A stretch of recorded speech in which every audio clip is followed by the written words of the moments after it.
Pompeii নগরীর নামটি আমাদের অনেকেরই জানা। এটি এমন এক নগরী যেটি ধ্বংস হওয়ার সময় সেখানকার মানুষ চোখের পলক ফেলার সময়টুকু পায়নি। মুহূর্তেই মানুষগুলো কয়লায় পরিণত হয়েছিল। কিন্তু কেন এমন হলো? এ নগরী নিয়ে ইসলাম ধর্মের পবিত্র কুরআনে আয়াত নাজিল হয়েছে। জেনে নিন কিভাবে ধ্বংস হলো এ নগরীটি। ইতালির একটি ছোট্ট শহর ছিল পম্পেই। নেপলসের পাশেই এর অবস্থান। বিশ্বের ভয়ঙ্করতম সক্রিয় আগ্নেয়গিরি ভিসুভিয়াস পর্বতের পাদদেশেই ছিল এই শহরটি। 20,000 লোকের বসবাস ছিল এই শহরে।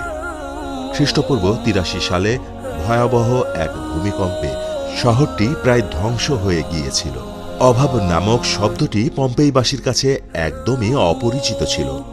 প্রাকৃতিক সম্পদ ও সৌন্দর্যের এক অপার লীলাভূমি ছিল এ নগরীটি।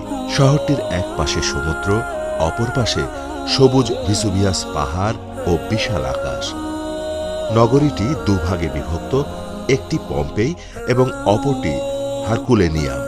সে সময়কার পৃথিবীর সবচেয়ে সুখী নগরী ছিল এটি। তৎকালীন সময়ে রোমের বিশিষ্ট নাগরিকদের জন্য একটি সমৃদ্ধ আশ্রয়স্থল ছিল এ নগরীটি।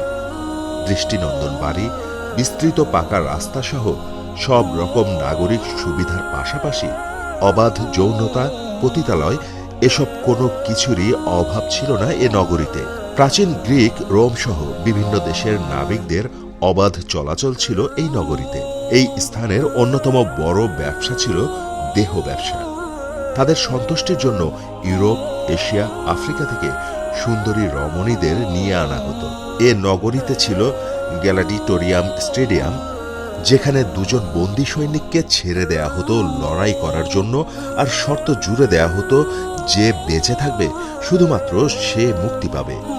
তখন দুই সৈনিক একজন অপরকে খুবই নৃশংসভাবে হত্যা করত। এ নৃশংসতা দেখে গ্যালারির মানুষ পৈশাচিক মজা পেত। পম্পেই নগরীর বাসিন্দারা আল্লাহর অবাধ্যতায় এতটাই নিমগ্ন ছিল যে এরা যৌনতায় এতই অন্ধ ছিল, বাড়ির গৃহকর্তা নিজের ছেলে মেয়েদের দিয়ে অতিথির যৌন বিনোদনের ব্যবস্থা করতে দ্বিধা করত না। এমনকি পশু পাখি দিয়েও নিজেদের যৌন বিকৃতির পিপাসা মেটাত। বিভিন্ন নগ্ন মূর্তিকে তারা দেবতা হিসেবে বিশ্বাস করত। এখানে নারী পতিতালয়ের পাশাপাশি পুরুষ পতিতালয়ও ছিল। এখানকার মানুষ হযরত ঈসা আলাইহিসসালামের প্রচারিত ধর্মের পথ পরিহার করে যুক্ত হতে থাকে নানা পাপাচারে। তাদের অত্যাচার সহ্য করতে না পেরে সকল মুসলমানেরা এ নগরী ত্যাগ করে চলে যায়। ঠিক সেই সময় আল্লাহ তাআলার পক্ষ থেকে নেমে আসে কঠিন থেকে কঠিনতর আযাব। সেদিন সকালে কেউ বিশ্রামে ছিল, কেউ বা পাপাচারে ব্যস্ত ছিল। ঠিক সে সময় গর্জে ওঠে ভিসুভিয়াস আগ্নেয়গিরি। এই আগ্নেয়গিরি থেকে নির্গত লাভা আর ছাই প্রায় 20 কিলোমিটার উচ্চতায় উঠে মুহূর্তেই গ্রাস করে পুরো নগরীকে। সেই বিপর্যয়ের ভয়াবহতায় শোনা গেল নারী পুরুষের করুণ আর্তনাদ, শিশুর মর্মভেদী কান্না। কেউ খুঁজছে তার ছেলে মেয়েদের, ছেলে মেয়েরা ডাকছে বাবা মাকে, কেউ বা তার স্ত্রীকে, স্ত্রী স্বামীকে। কেউ নিজের পরিবার পরিজনদের দুর্ভাগ্যে কাঁদছে, কেউ কামনা করছে মৃত্যু। অধিকাংশই মনে করে যে তাদের অবাধ যৌনাচার ও সমকামিতা এবং বিভিন্ন পাপাচারের কারণে আল্লাহ তাদের এমন শাস্তি প্রদান করেন যে যে অবস্থাতেই ছিল সে সেভাবেই মৃত্যুবরণ করে ওই দিন। এ যেন কিয়ামতের একটি নমুনা। আবু হুরায়রা রাদিয়াল্লাহু তাআলা আনহু হতে বর্ণিত, নবী করিম সাল্লাল্লাহু আলাইহি ওয়াসাল্লাম বলেছেন, কিয়ামত এতটাই হঠাৎ হবে যে কোনো ব্যক্তি হয়তো তার উটের দুধ দহন করে তা পান করার জন্য মুখে উঠাবে, আর তা পান করার পূর্বেই কিয়ামত হয়ে যাবে।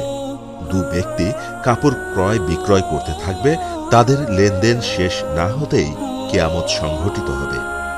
সহিহ মুসলিম 2954। পরিশেষে আল্লাহর কাছে প্রার্থনা করি, হে আল্লাহ, আমাদেরকে যাবতীয় পাপাচার থেকে দূরে থাকার তৌফিক দান করুন এবং কিয়ামতের কঠিন ভয়াবহতা থেকে আমাদেরকে হেফাজত করুন। আমিন। মাহমুদ হোসেন, দিন দুনিয়া।